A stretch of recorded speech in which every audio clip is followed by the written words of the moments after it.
Years ago, I was dealing with all the classic signs of insulin resistance. This was before I came down with type 1 diabetes, and I felt it even afterwards. I'd crash after meals, my energy would spike and then tank, and no matter how clean I ate or how much I exercised, my body just felt off.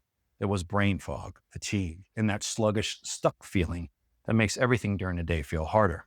And fasting helped me a lot. At first, it stabilized my energy and gave my body a chance to reset, but over time, as I got older, I realized it wasn't just about fasting. There was more to it. It was about how I needed to focus on three particular triggers to create the right balance for good energy, metabolism, and insulin sensitivity. My journey led me to something called AMPK. It's basically your body's master energy switch. When it's off, fat burning slows, insulin sensitivity drops, and energy production just stalls. But when you turn it back on, everything changes. Your metabolism shifts gears, your cells start burning fat for fuel again, and energy feels clean and steady again all day long. In this video, I'm breaking down how to reactivate your body's master energy switch, the same one that reverses insulin resistance and restores steady energy, and why in just 3 days you can feel it start working again. To understand why this matters, we need to look at what actually insulin resistance is and what are the causes. Because insulin's job is pretty simple. It's a messenger. It tells your cells energy is available, take it in. But if you flood your system with constant food, especially a combination of refined carbs and fats, your cells stop listening. Your blood just gets left with high levels of glucose, and the pancreas starts working overtime, not realizing your cells aren't responding. And it just keeps pumping out more insulin. And that's when things start to break down. You get fat storage increases, inflammation rises, and your metabolism gets stuck in a gridlock.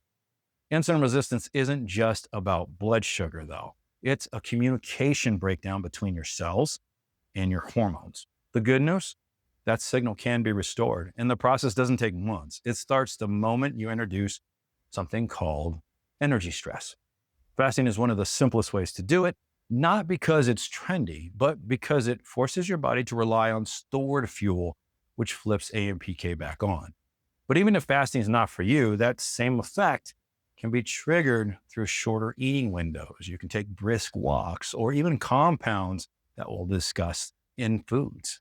Researchers in the Journal of Clinical Endocrinology and Metabolism described insulin resistance as one of the biggest unmet clinical needs in medicine.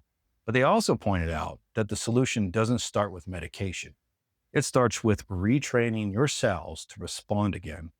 The fastest way to do that is through energy stress, like fasting or exercise. When you fast, your body senses a temporary energy shortage. That low energy signals AMPK, adenosine monophosphate activated protein kinase, the switch that shifts your metabolism into repair mode and energy production. When AMPK flips on, glucose uptake improves, fat burning increases, inflammation drops, and mitochondria, they start producing clean energy again. In a 2025 study comparing fasting methods, they found that alternate day fasting triggered the deepest metabolic response, while 16-8 fasting still worked well, but it just wasn't as strong. And don't get me wrong, 16-8 is great. That's what I started. But here's the key point I'm trying to get to. AMPK activation isn't exclusive to fasting. It's about creating a temporary energy gap. You can do that through exercise, calorie restriction, or simply spacing meals farther apart. In Nature Reviews Endocrinology, researchers explain that when AMPK is active, insulin sensitivity improves almost instantly.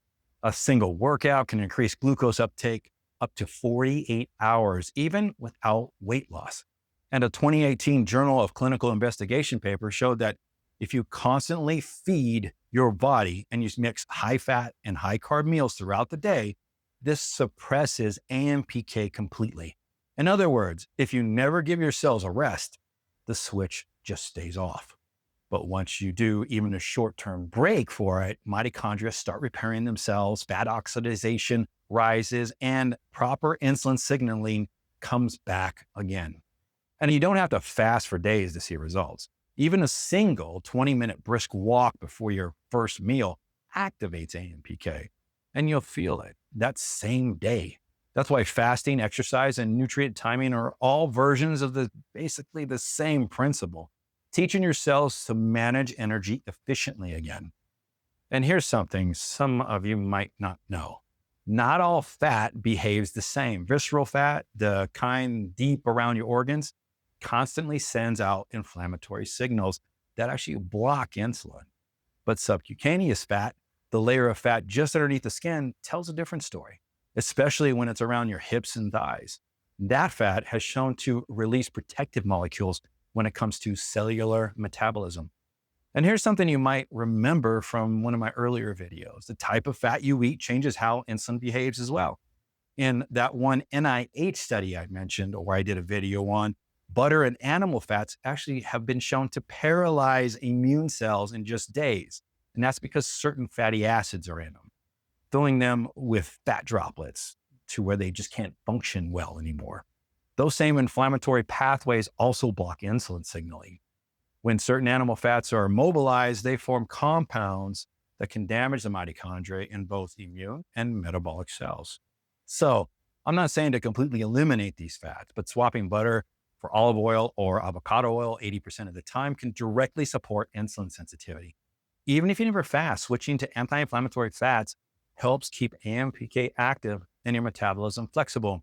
Combine that with shorter fasting windows and your body becomes even more efficient at clearing glucose and burning fat. So what flips this switch on? Well, there are three main triggers, and you can use any or all of them. First is energy demand, using your muscles. Muscle tissue is the biggest glucose sink in your body. Every contraction, walking, climbing stairs, lifting something heavy opens the glucose gates called GLUT4 transporters. These pull sugar directly into your cells without the presence of insulin. And whether you're fasting or not, this effect lasts for hours after movement. Second is energy deficit, fasting or spacing meals. When your body isn't constantly processing food, it finally shifts into a repair mode.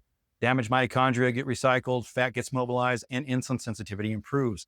Even 14 to 16 hours between dinner and breakfast can make a measurable difference. Third is to use natural compounds when you can. Certain foods mimic fasting effects by activating AMPK directly. Oleocanthal and extra virgin olive oil, e.g. CG in green tea, are great examples. Then you have supplements like berberine, alpha-litic acid. These help as well. You don't necessarily need supplements. You can just stick with making sure you add olive oil every day and green tea, and then you're fine. So whether you're fasting, moving, or just eating smarter, these all feed the same pathway. The key is consistency. Here's how to put this into action. On day one, if you start doing this, just start moving more. Even short walks count. On day two, extend your fast or simply stop snacking between meals. Day three, add an AMPK supporting food like olive oil or have a cup of green tea. Then repeat that cycle. Within a few days, your muscle cells will start listening to insulin again. Within weeks, your fasting glucose and insulin levels will improve. Over time, inflammation will drop, visceral fat starts to melt away, and your metabolism finally starts working with you instead of against you. And if fasting isn't your thing, that's fine. The same metabolic reset can be achieved through meal timing, nutrient cycling, or simply ending your eating window earlier in the evening. And the science is clear. Fasting, meal spacing, exercise, and targeted nutrition flip the AMPK switch on. Once it's on, everything downstream starts to work again. Remember, insulin resistance isn't a lifelong condition if you can apply these tools. It's your body communicating with you. It's saying, I need a break. Stop feeding me. So remember to give it that break, whether you're fasting, moving, or just cleaning up what and when you eat. Give your body a chance to start repairing itself again. If you found this helpful, do the channel a solid. Hit like so more people get a chance to hear this information. In my next video, I'll show how one overlooked mineral makes these same steps even more powerful. This is David. I'll see you guys in the next one.